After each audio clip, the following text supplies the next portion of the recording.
we're going to be talking about some activities that you can use for your child where we can work on both receptive and expressive language skills.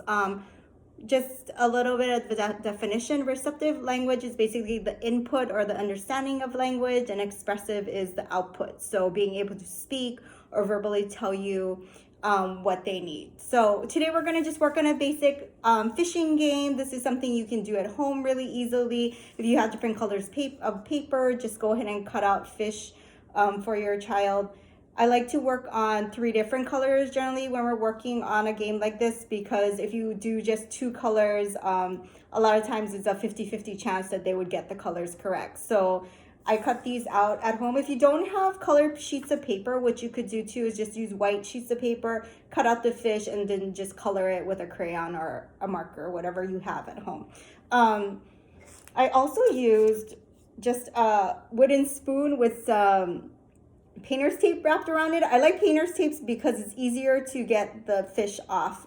A lot of times at school too, we would use a fishing pole with a magnet at the end, and you could attach paper clips to the mouth of the fish to connect them when you go fishing. But a lot of times I find that's a little bit distracting for the kids, and it's sometimes at this age it's really hard for them to get the fish and really pick them up. So I find the spoon and the tape is just a lot easier. And this is a game that you can play with your child or different members of your family. So there's a lot of people that can play. So first we're going to work on receptive language, and that again is the understanding of language. So I would say, okay, let's get a blue fish. So hopefully they would get the correct fish, and you could fish it up like this. And then you would put it on the side. The next thing you would say is maybe get the yellow fish. Oh, and they get the blue fish again. That's not the right color. So what I do too is I usually have colors of the fish available on the side, and these are just square cutouts of the colors of the fish that I have.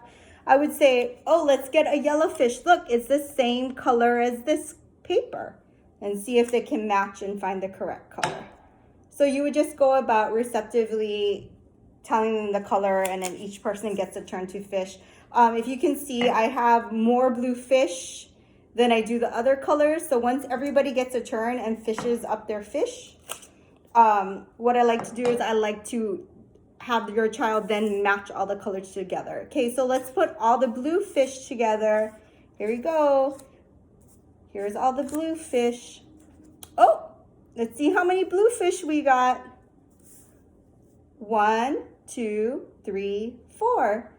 Okay, so here's our yellow fish. Let's put all our yellow fish together. Let's match them. Oh, here's all our yellow fish. Let's count. 1, 2, 3. Next color. I got green fish. Oh, let's see if we can find another green fish. Let's put those together.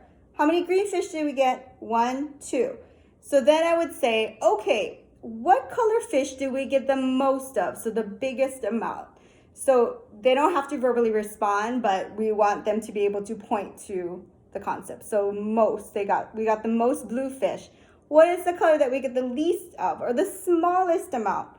We would say green fish. So there's just only 2 green fish.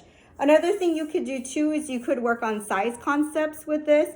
And I cut out the same color fish, but just in a smaller size. So then we would put that in the fishing pond too. And then we could do the concepts of big or small.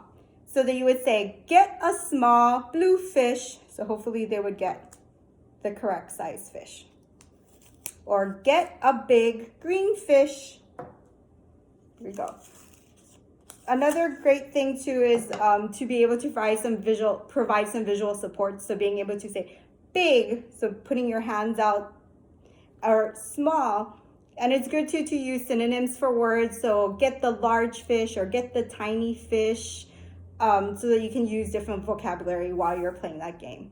So this is part 1. We're going to do a part 2 of working on expressive language with the fishing game too. Thanks, bye.